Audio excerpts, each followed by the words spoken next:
So, do you believe in the power of manifestation? Because I see you as a practical example. So, how far do you believe? Yeah, look, we all have different philosophies and belief systems, but when it's a belief, if it's true, then it must work for every single person. And so I think of the people who are human trafficked, who've been sold by their own mother for at 4 years old. You can't tell them, just manifest your new future. Be good, do good, and good's going to happen.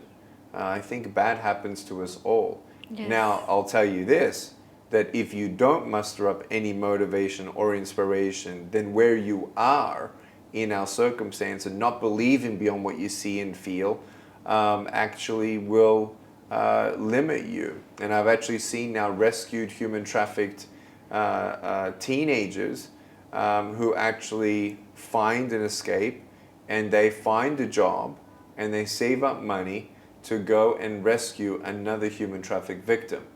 And so what's amazing is when you don't get a miracle, you can still be a miracle for somebody else. And I think in the mindset of progressing and moving onward, and yes, whatever you sow is what you reap. I believe in that, right? But it doesn't change all the destiny and the full potential of your life as a formula, if you will, for me. Of course, with manifestation, action towards it really needed. Action more than belief, right? You can believe all you want, but with no action, you'll never get there, right? Yes, true. But as human beings, when we are in new circumstances, or even we think of new phase of anything, to do anything new in the life or to go to any place, the first thing which we feel is fear. Oh my God, what's going to Yes, happen? yes. What if something goes wrong? So, how do you see fear?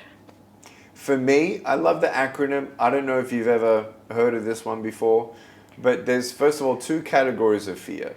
There's a rational fear or irrational fear. Yeah. Rational fear is when my parents saw me and they looked at me, no arms, no legs, and they had fear, like, is he gonna walk? Maybe he's not gonna go to school. What if this, is he ever gonna get married? What is he gonna do? How independent is he gonna be? That fear is rational. It is good to ask those questions. For me, when I was a kid, I had a lot of irrational fear, where I would take on my life and through my filter in my mind, based on what I see, based on what I know, based on what I feel, I conclude my future by saying, I will never be married, I will never be happy, I will never find a job. And so sometimes we actually condemn our own future based on what we see. We then just limit ourselves in our future. And so FEAR, false evidence appearing real. There's so many times that we go through life that we really are afraid of something. And I'm not belittling anyone's fear and I'm not belittling anyone's pain.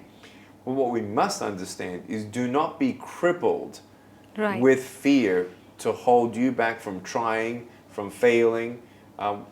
Today's message in front of the youth there at MRU is so great, Malaretti University, is incredible that they understand that failure is not a status or a conclusion or a label. Failure is your classroom. And so you don't know what you can achieve until you try it. And many of us know that we're not perfect. Right. So when you understand that failure is your classroom, you get stronger and stronger and wiser along the way. And so that's the kind of mindset that I want everyone to know in the resilient mind that we can do. Well,